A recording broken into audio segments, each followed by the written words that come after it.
Magandang araw po sa inyong lahat. Ako po si Natalie Owen L. Lagman. Ngayon, tatalakayin natin ang napili kong rehiyon. Ang napili kong rehiyon ay NCR o National Capital Region. Ang Kalakang Maynila ay ang sentro ng politika, kalakalan, ekonomiya, kultura, at edukasyon. Ito ay binubuo ng 16 na lungsod at isang munisipalidad. Nasakop ng Metro Manila, Caloocan City, Las Piñas City, Makati City, Malabon City, Mandaluyong City, Manila City, Marikina City, Muntinlupa City, Valenzuela City, Naboda City, Parañaque City, Pasay City, Quezon City, Pateros, Quezon City, San Juan City, at Taguig City. Isa ay ang Papisera. Ang pinakamalawak lungsod sa Kalakang Maynila ay Quezon City. Pinakamalaking distrito naman ay ang Makati. Ang San Juan naman ay pinakamaliit na lungsod. Lugar na napili ko ay ang El Deposito. Tara, samahan niyo ako! Sa ilalim ng lungsod ng San Juan, sa Metro Manila, matatagpuan isa sa pinakalumang struktura na magiging sulyap sa ating nakaraan o ang El Deposito.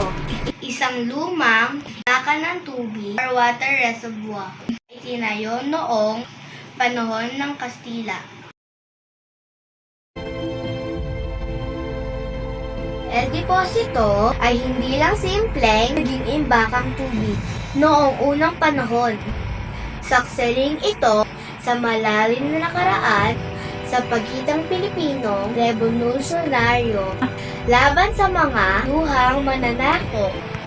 El Deposito ay isa bahagi ng proyekto na Cairedo Work System sa San Mateo, Rizal ng pinagmumulan ng tubig na nakaimbak sa loob nito.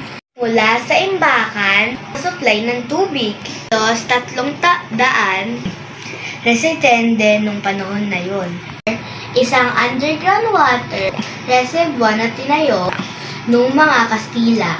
Ito yung nagsusupply ng tubig sa buong Maynila.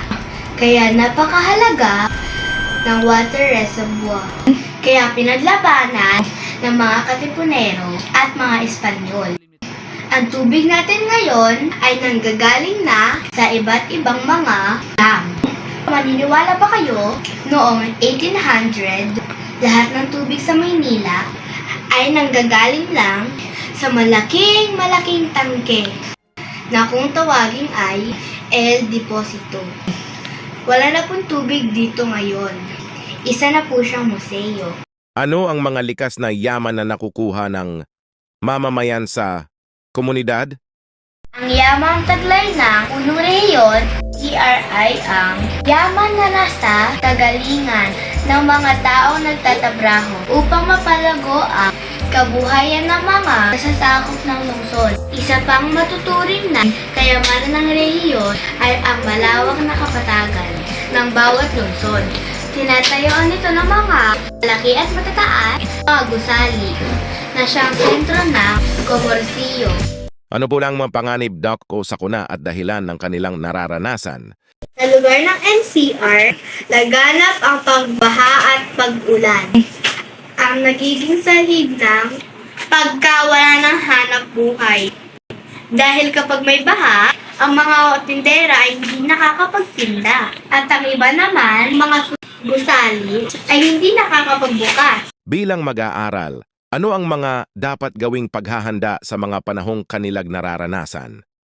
Mag-aaral, dapat may mga naitago tayo emergency supply, gaya ng delata, kain, tubig, kandila, flashlight, baterya, radyo, at first aid kit.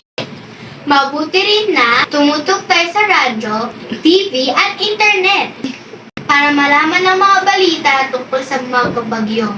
Ang mga magagandang lugar ang makikita sa rehiyon na napili.